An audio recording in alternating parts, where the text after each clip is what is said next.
Então vamos fazer o seguinte, vamos organizar da seguinte maneira. Talvez só o Christian não saiba, você é novo no CBPF, não é novo? Então, nós temos um site aqui no CBPF, um servidor, que tem todos os cursos, todas as aulas são gravadas, são disponibilizadas e tem os cursos anteriores. Então, muitas vezes, a gente se refere a cursos anteriores para dar um apoio, né, uma base. Então, o site é www.professorglobal.com.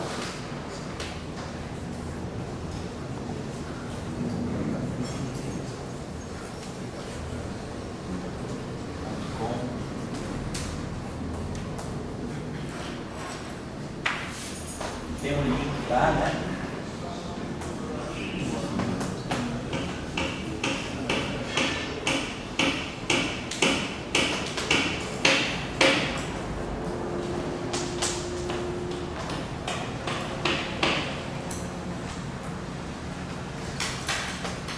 Então, por exemplo, para esse curso aqui, claro, nós não vamos trabalhar nessa noção, assim, é pré-requisito, precisa saber isso.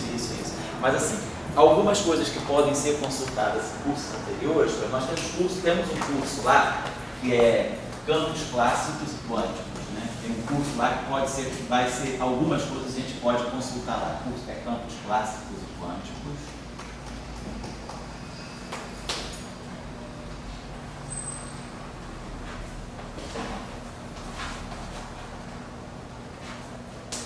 Esse curso aqui, depois eu vou dar alguns livros também de apoio, claro, né? Esse curso de Campos Clássicos e Quânticos tem uma série de aspectos práticos que a gente usa de teoria de campo que pode ser importante. Nós temos lá, eu acho que 2 cursos, né? Oi? Vamos botar isso aqui ano. Esse curso aqui eu acho que são os 2 por 8 ou 2 por 8.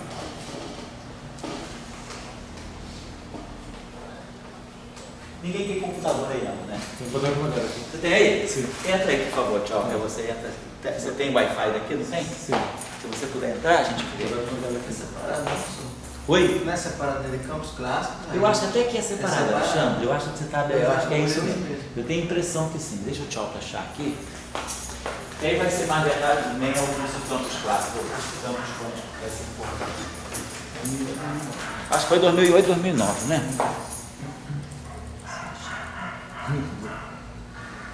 Depois tem os cursos de QED, tem 2 cursos de QED, eu acho que é QED e processos físicos em QED.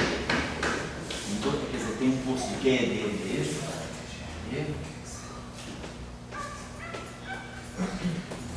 Esse de 2008, 2009, acho que a câmera é diferente, a imagem está ruim.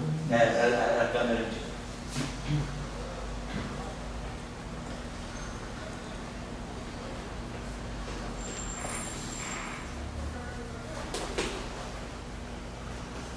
Campos Clássicos para adolescentes de 2014 também tem curso.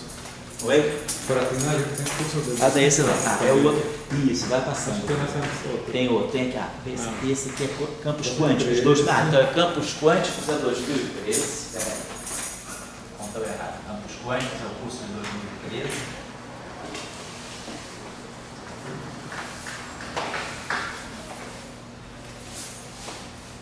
É Campos. Mas o grande link dele é Campos Clássicos e Quânticos mesmo. Tem um também que é Campos. O link é Campos Clássicos e Quânticos, né? Campos Clássicos e Quânticos, tá certo. Aí dentro tem o curso Campos Quânticos. Tá legal. Eu nem lembrava desse Campos Clássicos e Quânticos, né? O curso de Campos Quânticos de 2013. Clássicos para quânticos. O tchau, que é esse curso de QED? Não, que eu vou dar uma olhada aqui. Tá.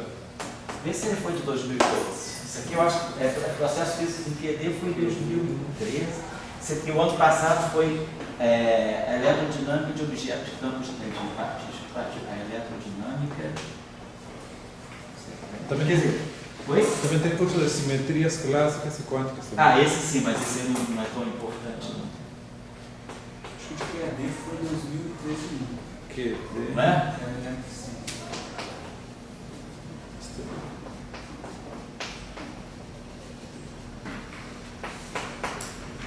A eletrodinâmica de partículas neutras foi em 2014. O processos físicos em QED foi em 2013. Está carregando. Está carregando, né?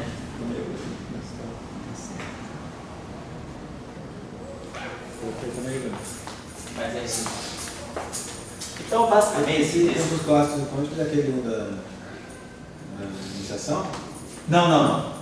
Esse aqui é o de 2013. Da iniciação de 2014. Já conseguiu carregar aí?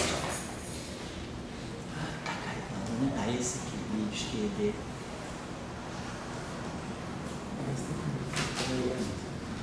Tá certo. De qualquer maneira, tá certo. De qualquer maneira, eu sei que os cursos são esses. Processos físicos em QED e eletrodinâmica de partícula. Ninguém precisa assistir, não é necessário assistir o curso todo. Eu estou dizendo só que de vez em quando a gente pode fazer referência a alguma coisa que já tenha desses cursos. Tá certo? Bom, e aí? Aquele modelo padrão 2014. A QED no modelo padrão, 2014. Isso, QED vai passando. Embaixo tem um processo. A QED 2013, QED 2012 também. Tá, processos físicos em eletrodinâmica. Processos físicos em QED. Esse aqui é 2012, né? Isso, 2012. Tá certo. Aí tem um curso anterior também que é QED barra modelo padrão, né? 2014. 2014, tá certo.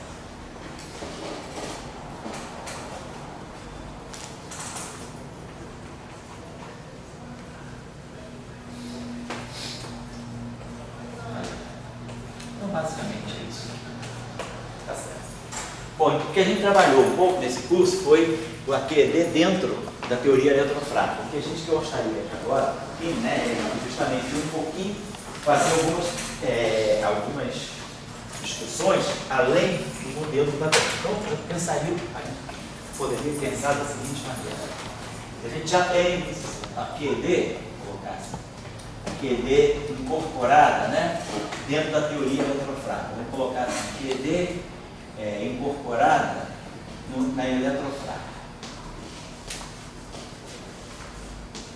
Então, isso aqui basicamente é o que a gente já fez. Isso aqui então é o nosso QED modelo padrão.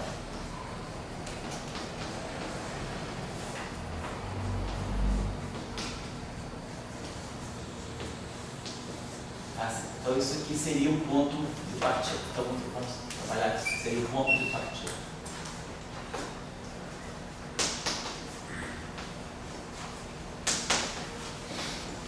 Faz uma revisão sobre isso, só para a gente poder fixar um pouco, né, os vértices, os acoplamentos que a gente vai olhar. Então, pensando na QED dentro do modelo padrão. Quer dizer, pensando que a gente tem um modelo padrão, a gente tem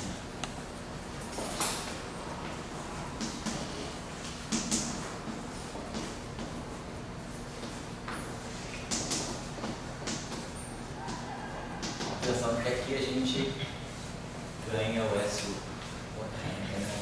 eletromagnético. A gente vai pensar na QED um pouco dentro desse panorama aqui, só para começar. Mas aí, a gente pensa, o modelo padrão, por sua vez, é o primeiro passo além do modelo padrão, é a teoria grande unificada. Então a gente faz o modelo padrão.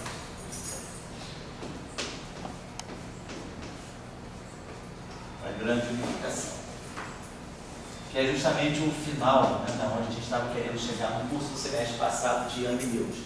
A gente preparou tudo para começar a entrar no modelo SO5. Então a gente vai fazer essa transição aqui e dentro do GUT vamos pegar basicamente o SO5.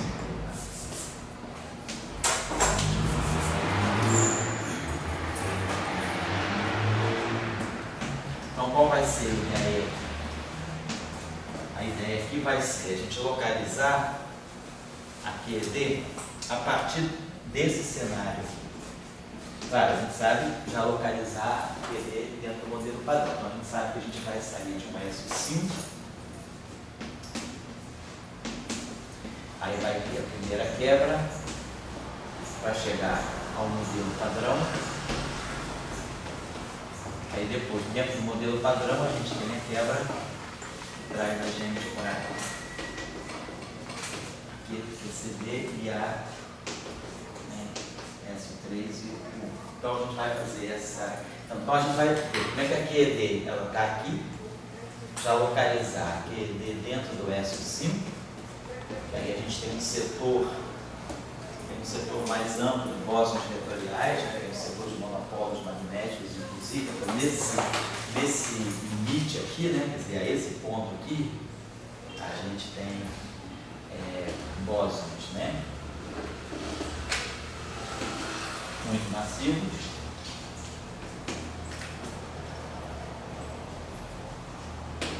Temos os monopolos. Então a gente já vai começar a olhar aqui, claro, aqui a gente também já vai rever, então, aí a QED, como é que ela chega aqui no modelo padrão. Então aqui, os fatos mais interessantes,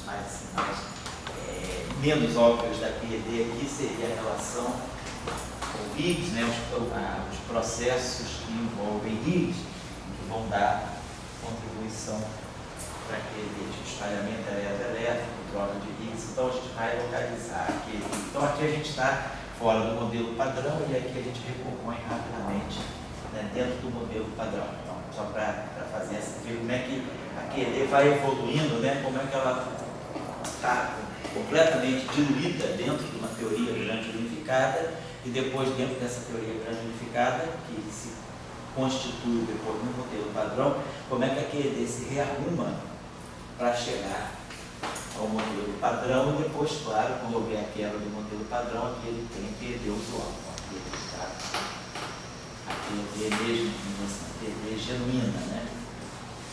Vou chamar assim, QED zero, QED de partida nossa. Então, aqui a gente tem processos, né, que não estão presentes aqui. Aqui a gente tem basicamente, nessa QED aqui, que é a QED usual, o que a gente tem é basicamente elétrons, pósitrons e fótons, né? Nessa QED aqui, a gente já tem a interferência do W+, a interferência do W-, nos processos de QED, temos a interferência do Higgs também, a interferência do Z0. Então, essa QED aqui é uma QED já mais constituída, né, a partir do modelo padrão. E aqui, a QED mais ampla possível, que é a QED que está dentro da grande unificação. Então, acho que esse aí seria o primeiro passo, talvez para a gente trabalhar um pouco, né, essa ideia de primeiro passo além do modelo padrão, seria um passo mais natural também, vamos dizer assim, até mesmo dentro da nossa visão cronológica, né, seria um passo cronologicamente mais natural, porque a gente sai do modelo padrão, a gente espera que o primeiro passo além do modelo padrão seja uma teoria grande unificada. Depois, aí nós temos quais são as outras possibilidades que poderiam ser interessantes, né? Além do modelo padrão, seria a primeira física mais conceitual. A gente pode considerar aí também efeitos seguintes. Uma QED, eu acho que a gente pode levantar essa discussão, uma QED construída a partir de uma eletrodinâmica não linear.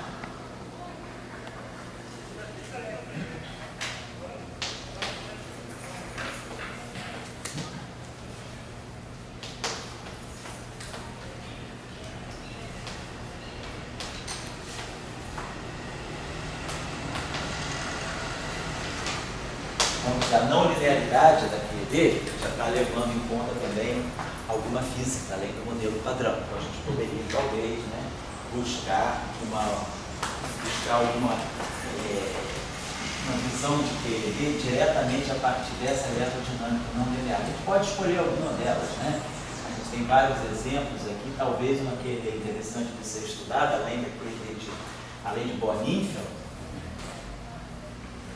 poderia pegar a eletrodinâmica axiônica, que é uma eletrodinâmica que hoje em dia tem uma certa repercussão. Então vale a pena a gente talvez olhar algumas propriedades nessa visão dessa que seria então uma QED axiônica, né? Aqui a gente está falando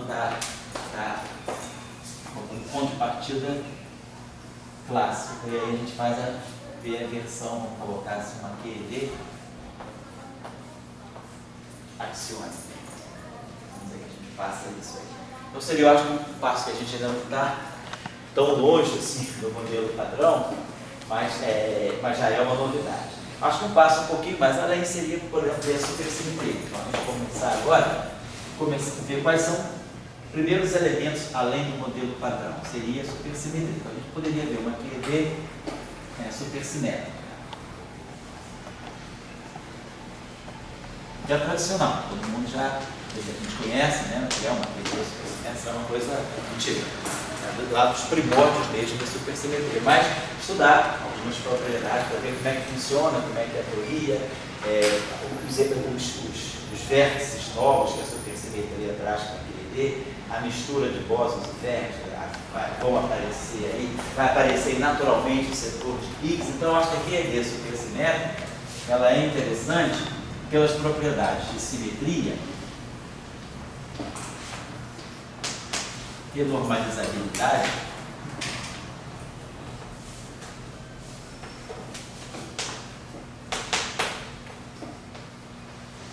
e, sobretudo, né, o que eu acho que pode ser interessante é que é um laboratório bom para a gente perceber as chamadas identidades de ordem.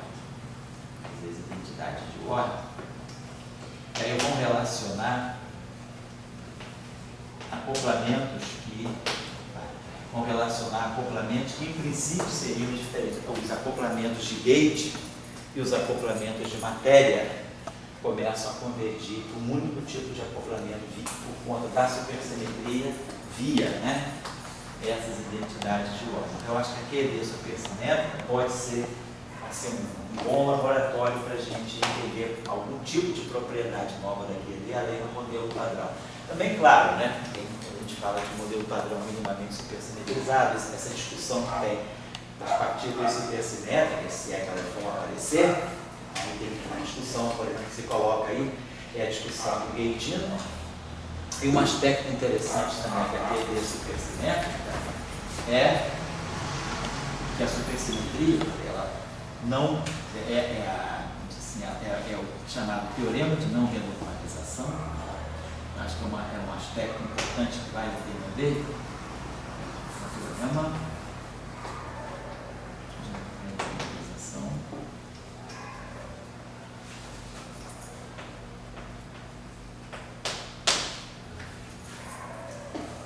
Aqui.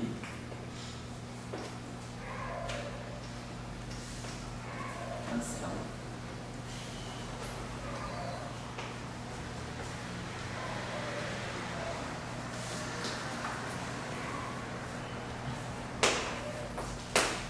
Um dos testes mais interessantes da QED justamente é o cálculo, né, da razão geromagnética G do elétron, do mu, não importa, dos leptons carregados. Então, a QED, hoje esses cálculos são conhecidos, né, os últimos resultados são os resultados de outubro de 2012. Outubro de 2012 são os resultados mais recentes do cálculo de G-2, que já foram feitas correções até 5 núcleos. Então, esses resultados são muito precisos do ponto de vista teórico e do ponto de vista experimental, as medidas também foram feitas. O acordo entre teoria e experimento está chegando na 11ª casa decimal já. Então, mas isso aí é um teste importante da QED, justamente o quanto, né, G-2 é diferente de zero, né, a mecânica quântica relativista prevê G-2 igual a 0, G igual a 2, e aí a teoria de campo vai dando correções ao G-2. A primeira correção foi calculada por Schwinger, né, em 1948, que dava 0,001. E aí agora a gente tem correções aqui toda a vida. Bom, então, isso é um teste importante. Cancela tudo. Isso, que é interessante da supersimetria. Se você tem uma teoria supersimétrica e você calcula o G-2, G-2 é igual a 0. As correções quânticas, a supersimetria impede que haja correções ao G-2. Então, claro, isso é completamente contra o experimento. Então, o que a gente tem? Isso então é a prova clara de que a supersimetria é quebrada. Se o mundo, né, se o elétron... Ele não existe correção de G-2. Dentro de uma teoria supersimétrica exata, não. A supersimetria tem que ser quebrada, exatamente. Então, o que você usa... É bom ter correção, claro. Não tem correção. Não, a gente quer que G-2 seja diferente de 0. Quer dizer, G igual a 2 é o resultado típico da mecânica quântica. Não é o 000. Não. Isso, não, exato. G igual a 2, exatamente. O que a gente quer é que o G-2 seja aquele valor fornecido, né? G menos 2 na verdade, G menos 2 sobre 2, né? E a gente tem aí G menos 2 sobre 2, quando o Schwinker calculou, ele calculou 0,001, mais ou menos em 1948, 49. Depois veio 153. Esse resultado aqui já chegou na década de 60. Depois veio 659, que já é resultado da década de 70. E aí, depois, resultados mais recentes, agora vem 2, 8, 1, e assim vai, né? Está fazendo cálculo experimental? Esse aqui não, isso aqui é tudo medida teórica. E qual é o experimental? Não, teórica. O experimental bate direitinho, vai. O experimental difere do teórico na 11ª casa decimal. O acordo é de uma parte em 100 bilhões. 153 da década de 60. Esse aqui 153 da década de 60. Aqui é década, esse aqui foi 48, 49. Aí esse 1 aqui foi calculado na década de 50, mas na década de 60 já tinha esse resultado aqui. 153, 659 é 70, 70 início de 80, e aí daqui vai para lá. O resultado mais recente que a gente tem vai até teórico, vai até a 14ª decimal. Que é quando você começa, na 14ª decimal, aparecem as correções que não são de QED, mas que são dos processos fracos. Já é a troca de bósons W mais e W menos. Esse G menos 2, na sua pergunta, foi quando? Então, isso aqui veio logo. Quando se estudou a QED supersimétrica, QED supersimétrica em 1975, logo um ano depois que a supersimetria apareceu, já se viu que havia esse teorema de não renormalização, que diz que, numa teoria com supersimetria exata, você não tem correções de loop, todas as correções de loop para o G-2 se cancelam por um artefato da supersimetria. Claro, então como você sabe que esse G-2 é diferente de zero, isso é a prova clara de que a supersimetria é quebrada. Então, o que você faz para você ter informação como estudar a quebra da supersimetria, você usa esse resultado. Quer dizer, você usa esse resultado aqui para poder ter uma direção de como entender a quebra da supersimetria. Então, essa quebra funcionaria como igreja evangélica? Eu acho que não, porque a quebra não é muito canônica, ela não é uma quebra muito moralista, não, é uma quebra muito aberta. Tem vários. Para os teólogos da supersimetria, não, eu não diria que seria uma quebra nesse sentido assim, meio evangélico, não. A quebra eu colocaria mais no sentido até paranárquico. A quebra da supersimetria, ela tem muitos pontos em aberto, ela não é uma coisa canônica assim, ela é muito dependente de modelo. Você está falando quebra da supersimetria e preservando a simetria de Gauge. Preservando a simetria de Gauge, mas quebrando só a supersimetria. Então, esse resultado aqui é interessante, se estudar a QED supersimétrica é interessante porque o G-2, que deveria e é zero numa teoria supersimétrica, para ele bater com o resultado experimental, a QED supersimétrica, nós temos que aqui dentro da QED supersimétrica propor um mecanismo de quebra da supersimetria. Então, quer dizer, a QED supersimétrica, com a quebra da supersimetria, então aqui sim, aqui entra, vamos colocar assim, Suzy breaking, né, para abreviar. Então, com a quebra da supersimetria, a gente tem que reproduzir esse resultado. Então, eu acho que dentro de uma discussão de QED, se a gente quiser estudar um pouco os limites da QED, é interessante olhar a supersimetria por conta desse aspecto. Que a QED supersimétrica tem propriedades de simetria muito amarradas, e aí a gente pode, através da QED supersimétrica, providenciar um mecanismo de quebra para poder reconstituir um resultado importante como esse, né? Que é o resultado mais forte que a QED tem hoje em dia, é esse cálculo aí. Os teólogos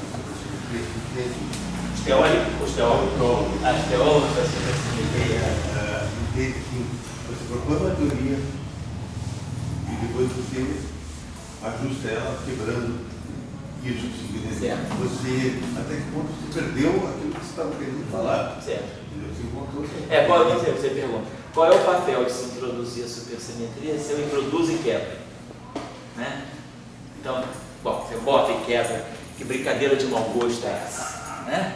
Nós vamos colocar da seguinte maneira. Uma coisa é você colocar a simetria tem vários, vamos dizer, tem várias virtudes, várias boas propriedades, e aí você quebra essa simetria.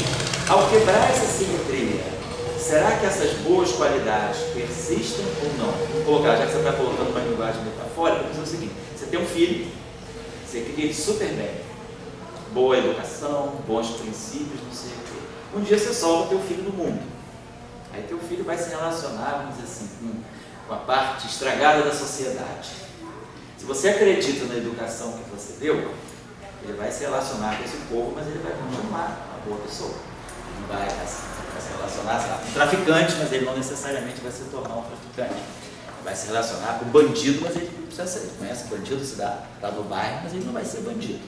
Então você acredita na educação que você deu. Você jogou teu filho no mundo, mas ele volta para casa limpinho.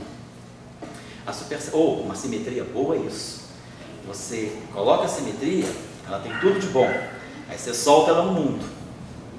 E aí, quando ela volta em as propriedades, as coisas boas ficaram.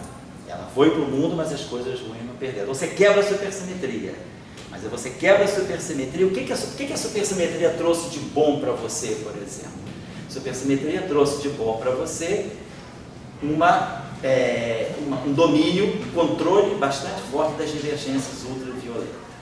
Não vamos dizer que a teoria não precisa ter ficado finita, mas você passou a compreender ou passou a controlar a questão da naturalidade e a hierarquia de escala, e a hierarquia de gate, que é tão importante se você acredita num programa de unificação.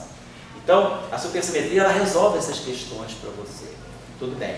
Aí quando você fala, tudo bem, eu botei a supersimetria, mas ela me traz isso, além de ela me fazer boas coisas, né, como por exemplo resolver o problema da naturalidade nas teorias de campo, outra coisa boa que ela controla a massa do Higgs, porque senão a massa do Higgs é a bomba que está para explodir em qualquer teoria unificada.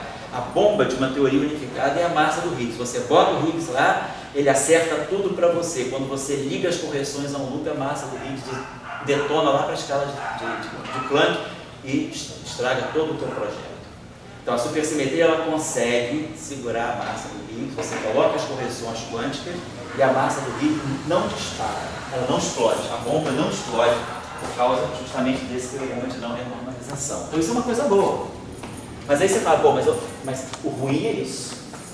Dá um G menos 2 igual a 0. Você fala, isso aqui é completamente antinatural.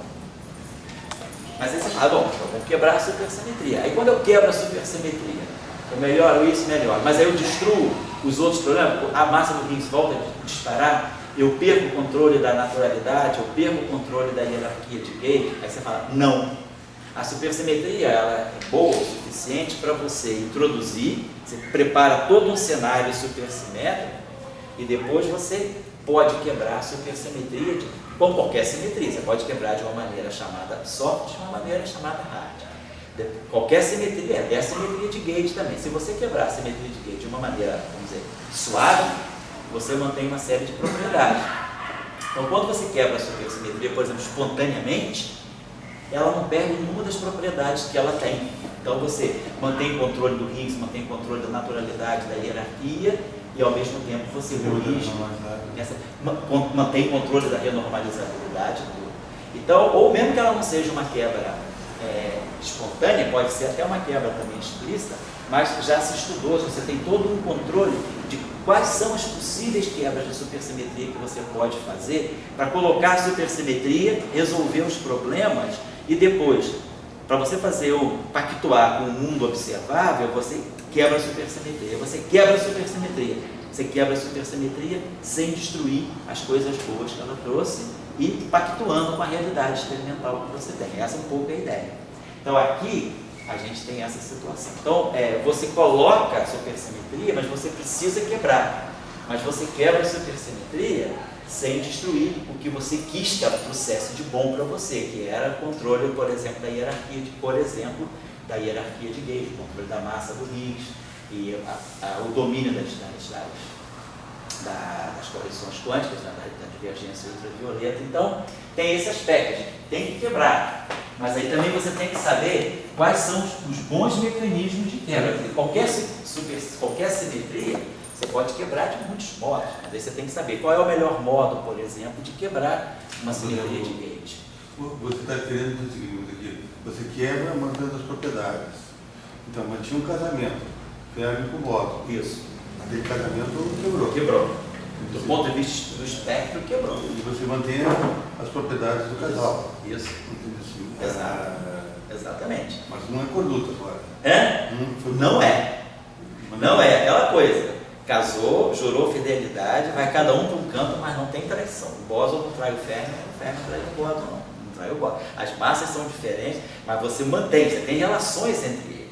Essa aqui é a coisa importante. Eles mantêm, mesmo a distância, eles mantêm uma correlação grande. Você tem as chamadas fórmulas de massa de supersimetria. Eu quebrei a supersimetria, eu desbalanceei. Foi ferro para um canto, bóson para outro. Mas o ferro que está aqui, o bóson que está aqui, eles mantêm uma ligação à distância. Então isso aí por isso que é difícil quebrar a supersimetria. Oi? Essa ligação é dada pela simetria de Gauge. Essa ligação é dada pela supersimetria. Pela própria supersimetria. Pela supersimetria, não é pela simetria de Gauge. A simetria de Gauge deixaria os dois completamente independentes. Tá? Eu acho que a supersimetria, a QED supersimétrica, ela ensina alguns aspectos interessantes para a gente de como trabalhar com simetrias em teoria de campo. E como, às vezes, também saber extrair de uma simetria o que eu preciso, né? Aquilo que é bom dela, e saber até que ponto eu posso manter aquelas propriedades. Porque nem sempre você, às vezes, quando você tem uma simetria, quando você quebra essa simetria, você pode perder. Por exemplo, tem simetria de Gauge. Então, nós temos uma teoria de Young-Mills, temos simetria de Gauge. Então a gente pode introduz o setor de Higgs, faz uma quebra espontânea da simetria. O que é bom da teoria de Gauge? O que a gente sabe de bom da teoria de Gauge? O que a gente tem de bom da teoria de Gauge é que ela é renormalizável, a teoria de Young-Mills é renormalizável, e no regime ultravioleta, a gente sabe que a gente tem controle da unitariedade. No regime infravermelho, a questão é mais aberta, a gente tem questões em aberto no regime, na parte infravermelha da teoria, temos a questão do confinamento, mas a gente não tem garantia de que a matriz S realmente é unitária. A gente sabe que Young-Mills é muito bom no ultravioleta, no infravermelho, ela tem sérios problemas ainda a serem compreendidos, não foram compreendidos desde 54, a gente tem praticamente 61 anos ainda aí para entender um pouco de coisa. Vai com vocês. Você quebra a simetria, então você introduz Young-Mills, introduz o setor de Higgs, aí você quebra a simetria espontaneamente. Aí você quebra a simetria espontaneamente, você não perde a renormalizabilidade, que é um grande aspecto das teorias de Young-Mills, e você não perde a unitariedade no ultravioleta. Você mantém, quer dizer, o que era bom da simetria de Gauge, da simetria não abeliana de Young-Mills, ficou após a quebra espontânea. Mas esse não é o único mecanismo de quebra. Se eu, por exemplo, quebrar por uma anomalia, então a gente agora introduz Young-Mills com férmions quirais. Aí você coloca férmions quirais desbalanceados. Aí você introduz a anomalia. A anomalia quebra a simetria de Young-Mills. Não é espontaneamente, como você não tem Higgs, você quebra explicitamente. Mas aí a quebra explícita, ela destrói a normalizabilidade e a unitariedade. Você quebrou a supersimetria, quebrou a simetria, quebrou, mas aí você perdeu o que ela tinha aqui. O que você espera de uma teoria de Young-Mills? Que ela seja unitária e renormalizável. Se você quebra por uma anomalia, isso aí você já perdeu. Ao passo que se você quebra espontaneamente no setor de Higgs, você mantém tudo isso. Porque o setor de Higgs é simples. Qual é o papel do setor de Higgs? É da massa.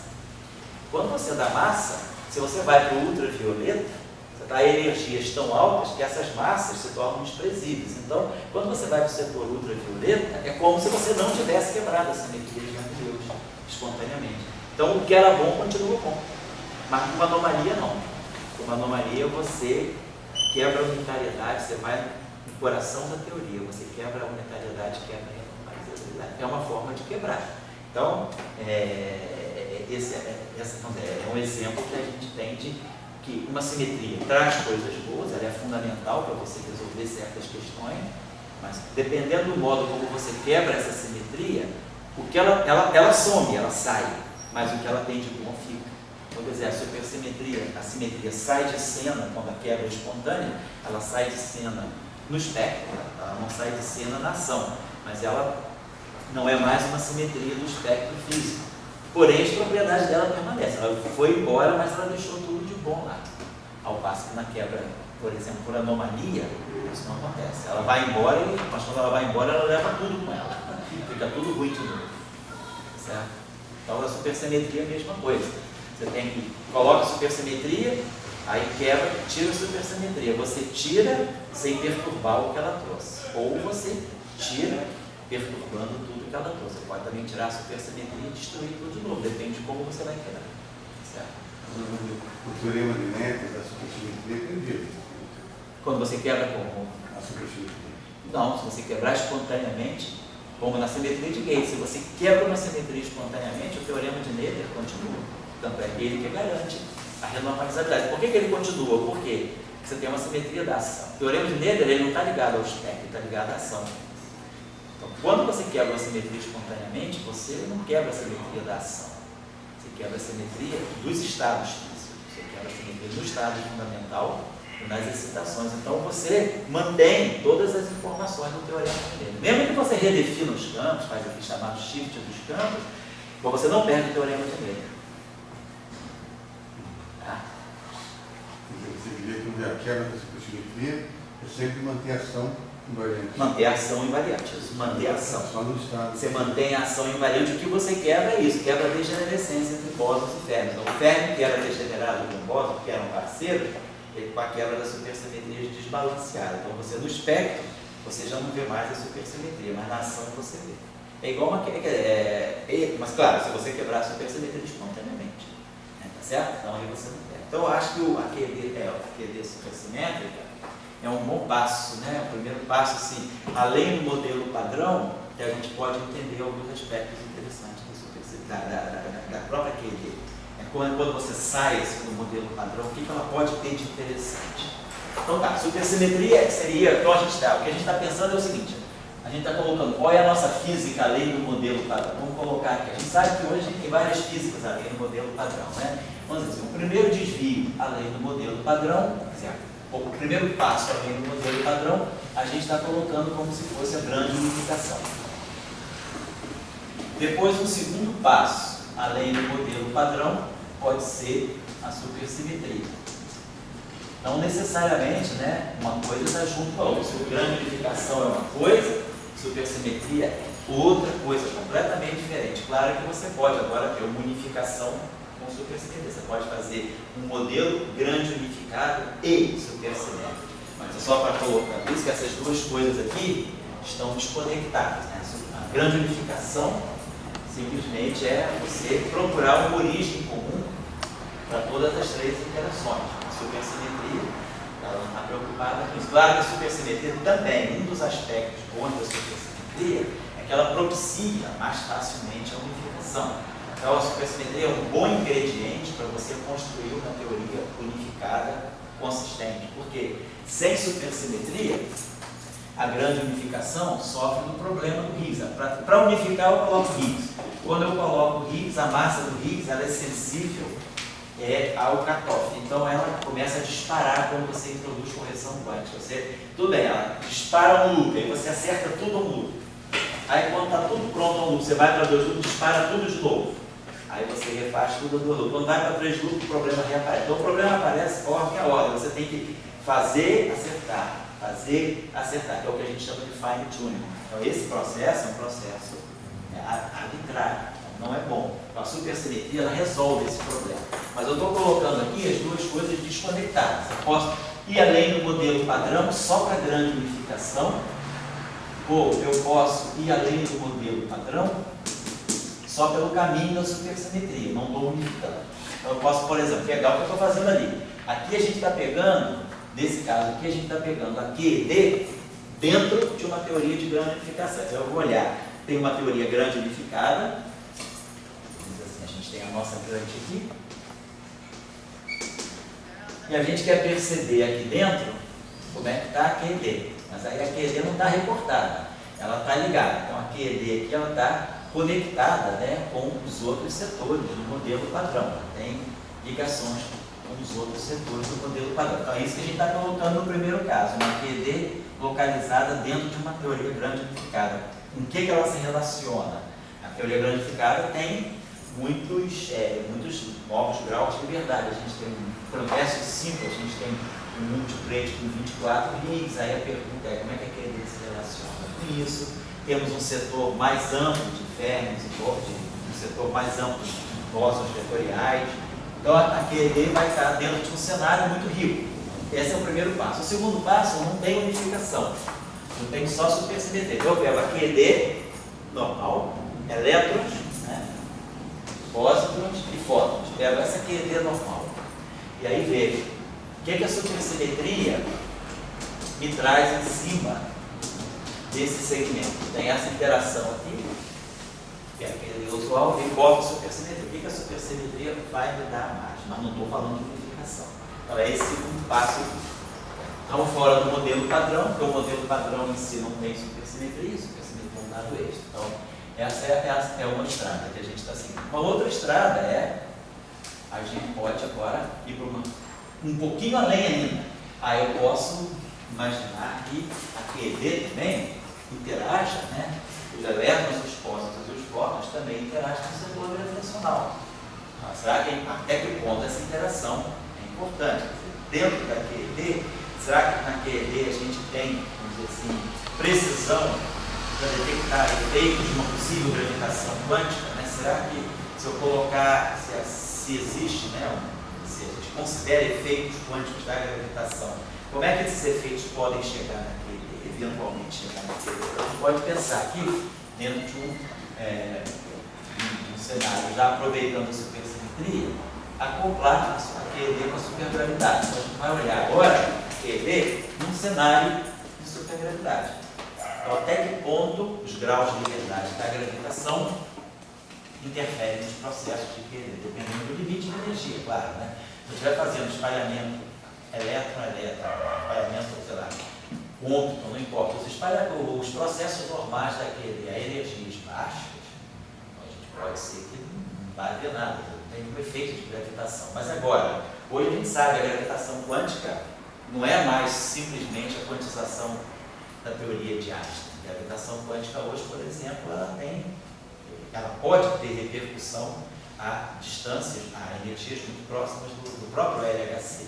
Então, a gravitação quântica ela não é importante só na escala de Planck. A gente pode ter as chamadas large extra dimensions. Então, eu posso ter, já na escala submilimétrica, medir alguns efeitos de gravitação.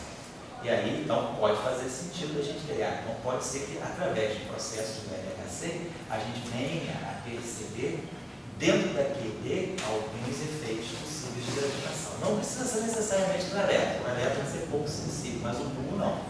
O muon tem uma massa maior, então, através de alguma, por exemplo, G-2 para o muon, se a gente vai para essa grandeza, né?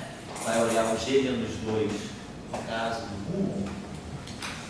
Então, aqui, essa grandeza aqui é muito mais sensível a físicas extra. O G-2 do elétron, não, ele é muito amarrado, porque o elétron é uma massa baixa.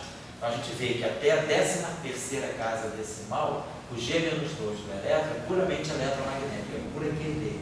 Mas no caso do muon, não. No caso do muon, já a partir da 8ª casa decimal, a gente já começa a ser sensível a outras físicas que não sejam só QED. Então, pode ser interessante a gente também pensar, né, no modelo padrão acoplado com a gravitação, se a gente quiser, por exemplo, falar de alguma física para o muon, por exemplo. O muon é um bom laboratório para testar dentro da eletrodinâmica, né, através de processos eletrodinâmicos, física além do modelo padrão.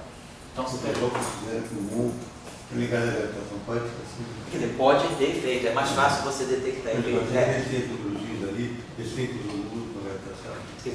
Você espera que você possa, se você por exemplo tem gravitação, né, se realmente a gravitação se repercute nessas escalas submilimétricas, você pode, dentro do momento magnético do mundo, do gênero do mundo, detectar gravitação. Então, pronto, supergravidade, a gente aqui já está resolvendo a questão de colocar a QED dentro de um cenário de gravitação.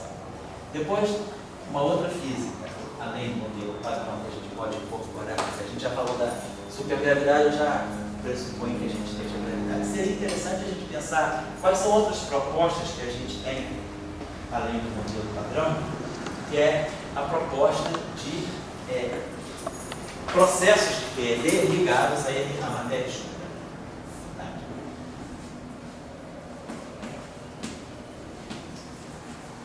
Usar essa sigla DM, né? Por exemplo, se a gente vai olhar o que se espera ter de matéria escura, né? O que se espera ter de matéria escura, candidatos à matéria escura, por exemplo, são os ácidos, que são bons candidatos à matéria escura. Claro, além daqui também a gente tem aqui o fotino. Numa teoria, numa QED supersimétrica, a gente pode ter o fotino, que é a QED supersimétrica, com quebra de supersimetria, o fotino adquire massa, e aí esse fotino massivo, ele pode ser um candidato à matéria escura também. Então, de uma certa maneira, falar de matéria escura, a gente pode ter que voltar na QED supersimétrica. Mas aqui na matéria escura, a gente tem um setor de áxions. E junto com o setor de áxions, a gente tem o que se chama, tem o áxion em si, que é um pseudo-escalar, mas o áxion a gente usa a nomenclatura do áxion muito ligada a QCD. O áxion, ele está ligado a QCD e ele está ligado ao problema do momento de dipolo elétrico do nêutron. Então ele está ligado basicamente a essa grandeza aqui, o momento de dipolo elétrico do nêutron, que hoje ele é estimado, o limite superior que a gente tem para ele hoje é na faixa de 10 a menos 16 cargas elétricas vezes centímetros. Né? Então, essa grandeza aqui é uma grandeza muito importante para QCD. Compreender o valor do momento de polo elétrico, o momento de polo elétrico do nêutron via QCD é um teste interessante. E aí entram os áxions. Os áxions estão associados a esse problema. Mas a gente usa, a partir do áxion, a gente tem a designação de axion-like particle. Né? Então, a gente tem AUX. Esses AUX aqui são as chamadas axion-like particles. Não são exatamente o áxion, mas são partículas também parecidas com o áxion e tem uma massa pequena, massa baixa, na faixa do subeletronvolt. Massa pode ser na faixa de 10 a menos 4, até 10 a menos 6, 10 a menos 7 elétrons. Então tem toda essa categoria de partículas chamadas AUX. E tem uma outra categoria de partículas também ligadas à matéria escura, que são as chamadas WISPs.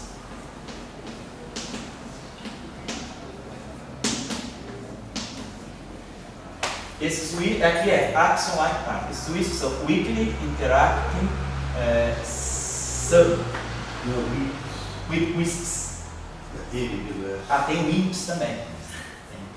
Tem WIMPs. Já é uma outra categoria. São WIMPs. Esses WISPs são partículas, né, que interagem fracamente, mas que são também, esse S significa subeletronvolt. A sigla eu acho que é Weakly Interacting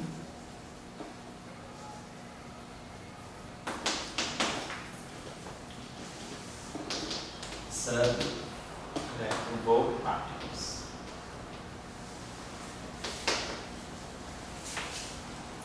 E essa categoria é mais geral do que os ácidos, porque ela pode incluir partículas bósons vetoriais também. Então aqui, por exemplo, os axion-like são partículas eminentemente pseudo-escalares. Aqui, essa categoria aqui já inclui, por exemplo, partículas bósons vetoriais. É aqui que, por exemplo, se localiza aquele chamado parafóton.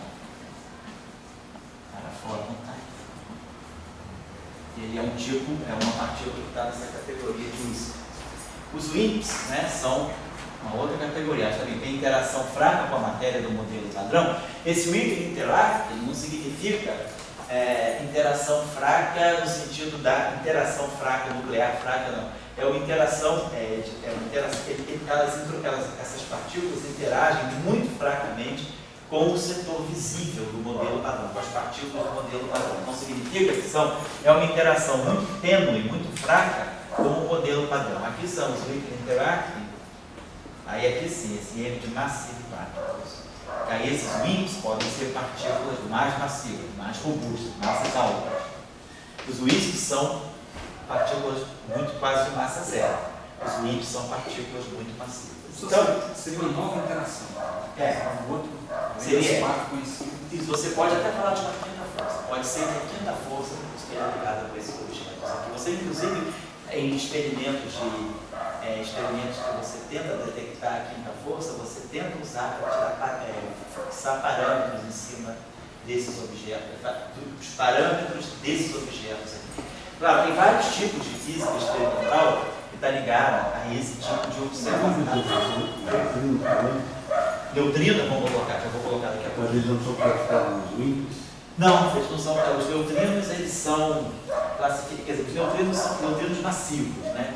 Você coloca os neutrinos massivos como uma categoria de matéria escura, mas você não classifica como. Hoje sim, sabe? Bom, isso é meio vasto, né? Eu vi muitas vezes aí. Pode ser. Tem gente que inclui, tem uma categoria que prefere colocar os neutrinos Wright massivos como sendo uma categoria à parte. Mas no fundo, eles são altamente massivos e são partículas que interagem fracamente com o modelo padrão. Então, não deixa de ser, ele não deixa de pertencer a essa categoria. Mas tem gente que prefere colocar, tem grupos que colocam o neutrino massivo como uma coisa à parte, mas dá um pouco dentro dessa categoria. O parafóton, então, está aqui. Então, isso aqui, vamos dizer, tem os experimentos que são feitos aí, são experimentos ligados aqui PDLS, né? Polarização do lado do laser e o LSW. Tem experimentos astrofísicos também, coisas aqui também da astrofísica. Experimentos de astrofísica que tentam fixar parâmetros. Mas eu acho que há aí dentro também, quer dizer, por que eu estou colocando isso? Porque eu acho que a gente pode tirar alguns elementos interessantes de uma QED, além do modelo padrão, estudando a relação da QED com esses objetos aqui. Sobretudo para fóton. Sobretudo ver a relação entre o fóton e o parafóton. Então isso aí é uma física, vamos dizer assim, de baixa energia, não é uma física de alta energia, porque lá a gente está falando de processos em QED, mas processos em energias muito altas, energias de grande unificação, energias onde a supersimetria é sentido, né? Quer dizer, escalas de energia muito bem, supersimetria, supergravidade. Aqui não, são escalas de energia bem mais baixas. É uma física de baixas energias aqui, mas que também está fora do modelo padrão, porque, na verdade, esses objetos aqui, eles devem estar vindo. Eles, apesar de terem massas muito baixas, né, esses graus de liberdade aqui podem estar vindo até mesmo de uma teoria de grande unificação. Mas eles só se fazem sentir a energias baixas. Então, eu acho que eu colocaria essa discussão da matéria escura, pode ser um tópico interessante para a gente também poder abordar aqui. E um outro tópico interessante, que eu acho que é bem atual, tem saído bastante coisa, eu acho que não sei se ainda está mexendo com isso, sério, mas seriam as propriedades eletromagnéticas dos neutrinos, né? Então, a gente teria aqui o eletromagnetismo de neutrinos, a eletrodinâmica de neutrinos.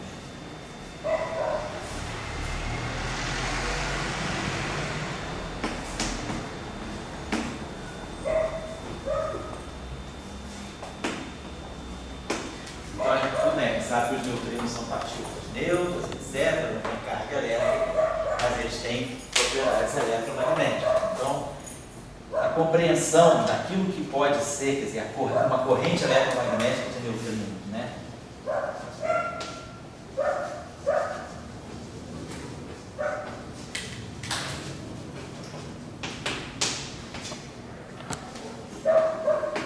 Compreender esse eletromagnetismo. Saiu recentemente um paper muito bom sobre isso. Vou dar a referência para vocês. É um paper que saiu agora, eu acho que foi no início de julho de 2015. É um paper de um italiano que mexe muito com essas coisas e um outro parceiro dele lá. Vou trazer a referência para vocês. É a referência mais atual e é um paper que está muito bom, porque ele saiu sob a forma de um review. Então, eles conseguiram, desse trabalho, colocar em colocar em sintonia, vários resultados estão perdidos na literatura, e é um trabalho assim, bem sistemático que eles fizeram de estudo da eletrodinâmica do geofísico. É Juncker, o sobrenome dele é Juncker.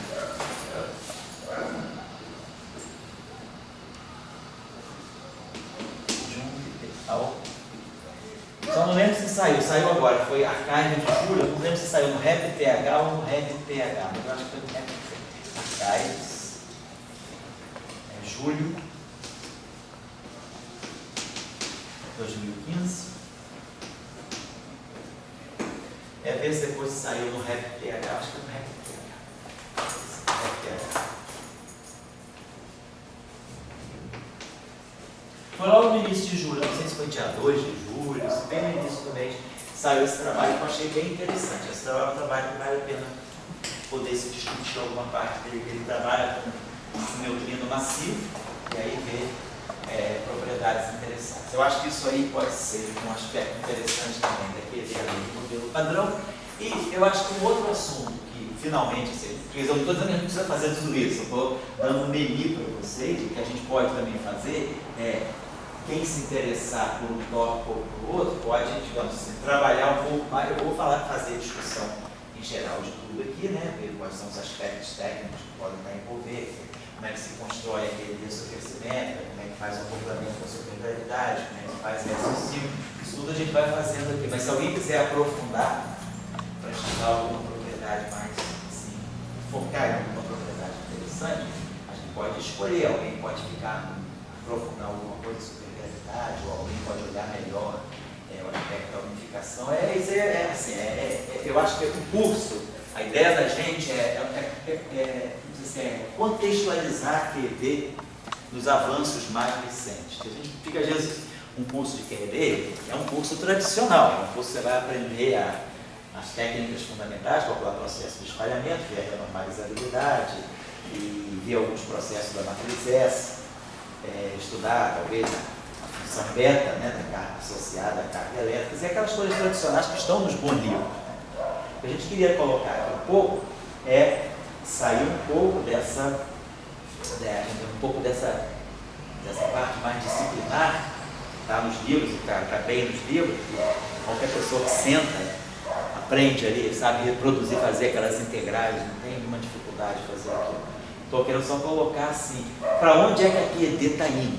Né? Quais são as tendências que a gente vai olhar para a QED, o que está acontecendo ali, né? Que pode ser interessante a gente buscar algum aspecto novo. Tá? Eu diria até que as coisas talvez mais interessantes eu nem colocaria tanto por aqui. Eu acho que tem muita coisa interessante saindo por aqui nessa direção da Dark Matter. Tem coisas bastante interessantes e promissoras na discussão dos neutrinos, as propriedades eletromagnéticas do neutrino. E também acho que tem um outro tópico interessante que esse aí certamente vai pedir física além do modelo padrão. Não tem como o modelo padrão nem a 5 minutos resolver essa questão, que é o momento de cobra elétrico do elétron. O momento de cobra elétrico do elétron é realmente uma grande questão para QED, além do modelo padrão. Sobretudo, né, ele tem uma tese, eu recebi uma tese do japonês muito boa, colocando a discussão do momento de cola elétrico do elétron dentro da supersimetria. Eu vou dar essa referência para vocês. Essa discussão é muito importante, porque o modelo padrão, a eletrodinâmica quântica, se a gente pegar a QED, então a gente for calcular, né, o momento de cola elétrico do elétron, esse valor aqui, ele é zero para QED.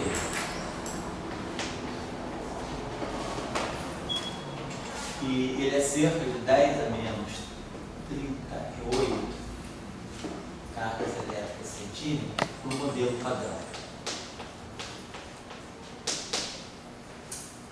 Mas o resultado mais recente dele, como a gente sabe, a gente já falou aqui em alguns outros cursos, né?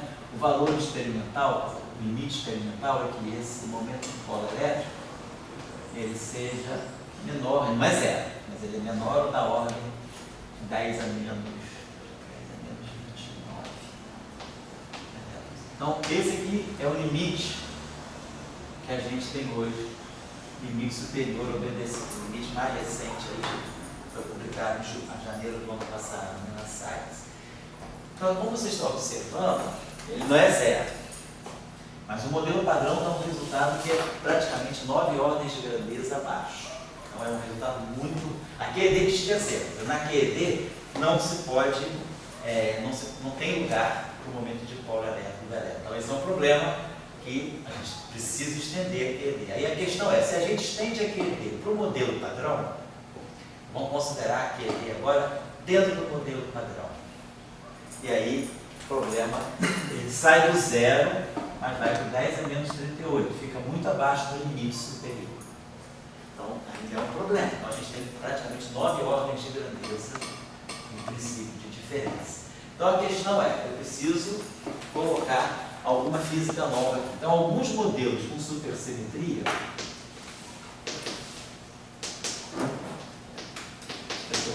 aqui é 10 a menos 28, tá? 10 a menos 28. Alguns modelos com supersimetria, aí vai, tem modelos com supersimetria que quebram completamente isso, então realmente muito mal. Alguns modelos supersimétricos, sim, eles dão 10 a menos 26, quer dizer, ele estoura o bound. Praticamente 2 ordens de grandeza acima do limite superior. O que a gente sabe é que o momento de polo elétrico não pode superar 10 a menos 28. Alguns modelos supersimétricos dão 10 a menos 26. Mas, quer dizer, aí tem vários tipos de modelos supersimétricos. Você pode colocar a supersimetria na QED de formas distintas. Nós vamos estudar uma forma particular aqui.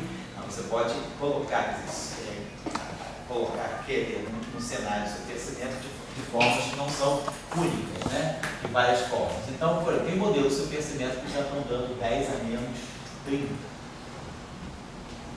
Então, está dentro do limite. Está muito mais próximo, por exemplo, do modelo padrão, que deixa lá em 10 a menos 38. Tem modelo supersimétrico que dá 10 a menos 29. Está um pouquinho abaixo, uma ordem de grandeza abaixo. Então, com a supersimetria, vou botar aqui, né? Com a supersimetria, a discussão parece melhorar. Então, ninguém está provando com isso que a supersimetria existe, né? Mas a gente está dizendo que pode ser um caminho, além do modelo padrão. Quer dizer, o momento de polo elétrico do elétron pode ser um caminho para a gente perguntar que física eu preciso colocar no modelo padrão. Então, mas existem outras propostas. Esse valor 10 a menos 28 cada um? Esse valor 10 a menos 28. Que ele tem? É de 1. Qual foi o experimento que fez isso? Experimental. Né? É experimento. O experimento se chama, a colaboração se chama AQUI.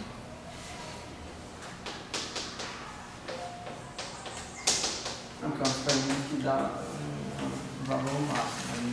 Ele não está dizendo que é isso, ele diz que esse é o valor máximo. Então, qualquer modelo que supere isso, como é o caso aqui desses modelos supersimétricos, né, que tem 10 a menos 26, então esse modelo esse experimento aqui é uma colaboração, esse experimento eu acho que é americano, mas é uma colaboração mundial, pessoal, agora fora dos Estados Unidos. Tem uma sigla para esse ACME, que é uma sigla que eu não sei muito bem, já li, mas esqueci. Então ele chama, você está colocando, aqui é um limite superior. Então se você pegar modelos, ninguém diz que não é zero, é que nem a massa do fóton. A massa do fóton é zero, mas ninguém nunca mediu que é zero, porque a gente sabe que a massa do fóton é menor ou da ordem de 10 a menos 18 elétrons-volts. Então o limite superior é a massa do fóton. Então ele tem um limite superior, modelos que dão momento de polo elétrico maior do que isso estão fora de circulação. No caso, esses modelos aqui caíram por conta disso. Agora, ser menor do que 10 a menos 28, pode ser zero também, ninguém sabe de zero absoluto em física, né? Mas é um limite superior. Mas então, ele dá um bound como máximo e diz que é aproximadamente ali perto, ou só diz que tem que ser um não, ele só diz que não pode superar esse não, mas esse é o valor máximo. Mas ele tem uma coisa que diz que, por exemplo, em 10 a menos 27 por exemplo. é melhor do que em 10 a menos... Não, 10 a menos 27 é maior. tá fora. Um 10 a menos 29 Pois é. é menor do que um 10 a menos 40. Pois é, isso a gente não sabe. Isso aí o experimento, algum outro tipo de experimento tem que ser feito para agora refinar esses dados e saber qual é realmente a verdadeira direção. No momento que a gente tem isso. Então, com isso que nós temos aqui, a gente se pergunta para que direção a gente vai. A direção da supersimetria pode ser uma direção, mas não é a única.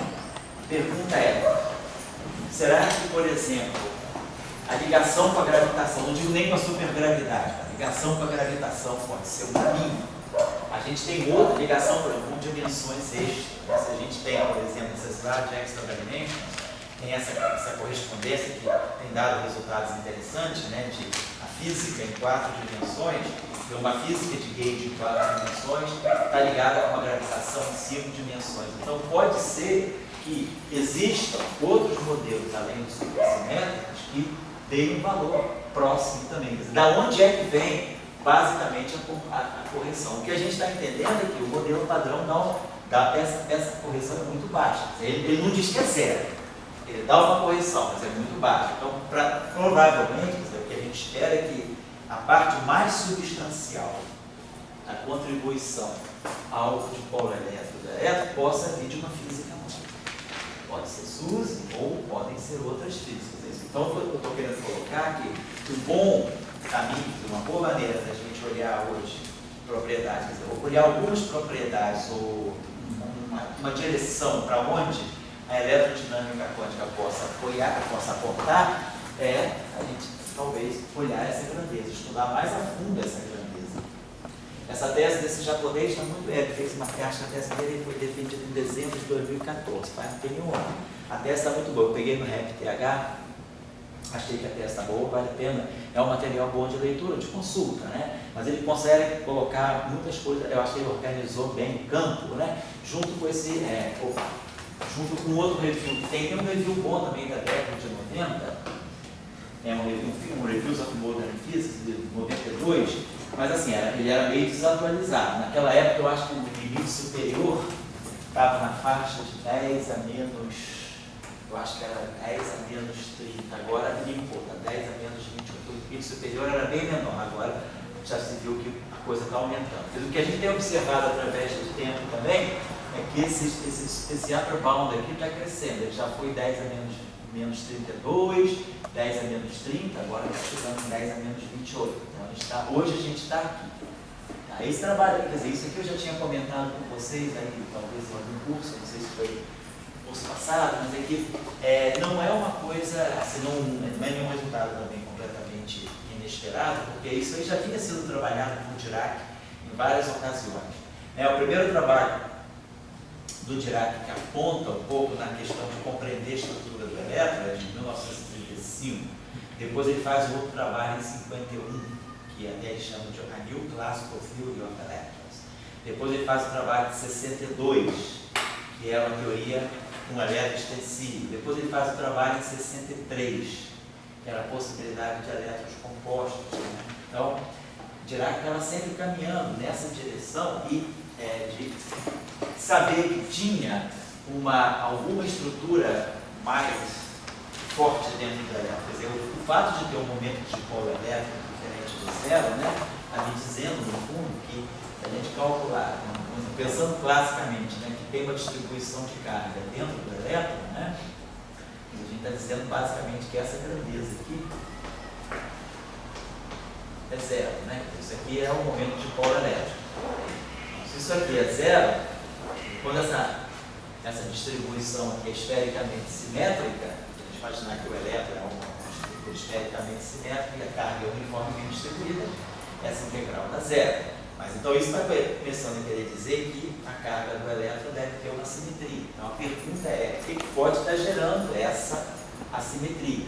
Então pode ser que seja a interação com, se o elétron está ali e se tem interações novas que não são só as interações da QED, ele pode estar interagindo virtualmente com algumas partículas. E essa interação virtual, essas partículas virtuais, é que vai gerar essa espécie de polarização que vai distorcer a distribuição de carga. Ou pode ser um efeito da gravitação, e a gente realmente, pela supersimetria, te dá nos dá várias partículas novas, virtuais, com as quais o elétron pode interagir. Claro que são partículas mais massivas, por isso que esse momento de polo pode estar puxado muito para baixo, ele é muito pequeno. Mas basicamente o que a gente está dizendo é isso. Então tem que ter algum mecanismo que possa, né, ser colocado além da QED para a gente compreender esse resultado. Eu acho que esse resultado hoje é um teste. Eu diria que assim, 2 testes de ponte daquele, assim, que usam QED para tirar a nova física é o momento de polo magnético do muon, essa grandeza aqui, né? É o G menos 2 do muon. Essa grandeza aqui definitivamente é muito importante para a gente poder ir na direção de nova física e comparar com resultados, né? E essa grandeza aqui também, o momento de polo elétrico do elétron. Tá bom? E o momento de polo elétrico do nêutron. Oi, fala aí. Vou tirar uma dúvida. Quando eu vejo 10 a menos 28, assim, eu já logo imagino a precisão do experimento. Certo. Você conseguiu conferir ali o zero até a casa 28. Então, quanto mais talvez evoluísse o Mas aparato... eu não sei se a medida é tão direta, talvez é o seguinte, tem que ver o trabalho direto. Ele estima isso aí a partir de grandezas da física atômica. Então, provavelmente, ele tem medidas que ele tem com grande precisão e aí ele faz uma estimativa de um limite superior. Para aquela precisão, para aquele resultado que foi medido ser respeitado, é preciso que esse valor não supere isso aí. Entendi, porque minha dúvida é que você comentou que tinha encontrado 10 a menos 30, depois limpou, foi 10 a menos 28. Isso. 10 a menos 30 me parece um resultado melhor É do que 10 a menos 28. Assim, o que fez retroceder? Isso. Assim, na minha mente, você retrocedeu e não avançou. Quer dizer, no fundo você está aumentando, né? Você está dizendo que você está cada vez dizendo que o momento de polo elétrico está cada vez mais se afastando do zero. Era 10 a menos 32, 10 a menos 30, agora tem 10 a menos 28. Você está vendo que, à medida que você está refinando a tua física, você está cada vez mais percebendo uma assimetria da distribuição de carga do elétron. Então isso significa que talvez você possa ter agora precisão para levar em conta efeitos que antes talvez fossem muito pequenos. Você Então, não o caminho não tem sido aproximar do zero, mas afastar do zero. Exatamente, afastar. Isso está acontecendo. A gente estava bem pequeno, era 10 a menos 32, 10 a menos 30, agora 10 a menos 28. Você já ganhou 4 ordens de grandeza, cresceu 4 ordens de grandeza. Então isso está indicando que parece que cada vez mais... Então, nesse caso, assim, uma SUSE com 10 a menos 26 pode voltar no futuro. Pode. Assim, no Quer momento... dizer, isso aí pode ser que eu estou falando, isso aqui é o nosso limite hoje, exatamente. Hoje esses modelos aqui estão excluídos, exatamente. Mas, por exemplo, pode ser que daqui a uns mais... A última medida tinha sido na época, na década de 90, essa última medida foi de 2013, foi publicada em 2014, mas o resultado acho que foi de outubro de 2013, foram praticamente quase 10 anos sem resultado novo. Então, depois de 10 anos, ele caiu de 10 a menos 30 para 10 a menos 28. Quer dizer, cresceu para 10 a menos 28. Então, pode ser que aquele modelo ali, pode ser que isso seja uma questão do tempo. Hoje, o limite é esse. Então, essa grandeza é interessante. Essa é uma grandeza bem nevrálgica daquele. Tá? Mas para fazer o experimento, se baseia em alguma coisa, né? E um ano para o outro, de 10 anos para mudar duas casas decimais. Cara, pensa bem, de 10 anos para cá, na tecnologia, há 10 anos atrás, você não tinha uma camada monotônica. Mas então, o experimento então é o mesmo, só vai melhorando. Você vai melhorando a qualidade do experimento. Há 10 anos atrás, você não manipulava um fóton, hoje você manipula um fóton. Mas o experimento é o mesmo. É um experimento ligado a algum tipo de... É um experimento no âmbito da física atômica. Não é um experimento físico de partículas elementares. Não é LHC, não é isso. É um experimento mesmo de física atômica que te dá esse limite superior. Eu posso te dar referência, saiu no Science de ano passado. Eu acho que eu já passei, quer dizer, passei para alguns de vocês, não sei se você foi. Fala aí. Eu poderia ter vindo, acho que você fez outra exposição disso aí, né? Não, eu ia colocar basicamente esses aí. Então, só estava finalizando aqui. Que eu acho que, hoje nós temos essas 3 grandezas aqui, que são grandezas eminentemente eletromagnéticas, né? Que esse aqui é um momento magnético, né? O momento elétrico, de polo elétrico. Bom, claro, a gente pode colocar aqui também o momento de polo magnético, do neutrino, né? Porque essas quantidades são elétricas que não tem quantidade de outras interações para ser analisadas que são importantes. Não, tem, claro, mas o problema é o seguinte, as interações fracas. Oi? Mas o elétron, depois do elétron, ele percebe um pouco nova física. Você só consegue perceber nova física para o elétron lá para a 14ª casa decimal. Então você não tem precisão para chegar lá, nova física. Já o caso do Bohr, você começa a perceber nova física bem mais cedo. O Alexandre, a questão é a seguinte, com o LHC, imagina só, quando você vai fazer experimentos em física de partículas, você vai estudar propriedades de física de partículas elementares, você vai usar, claro, tem propriedades que são eletromagnéticas, tem propriedades que são nucleares fortes, tem propriedades que são nucleares fracas. Então, você pode escolher que tipo de física você vai usar para acessar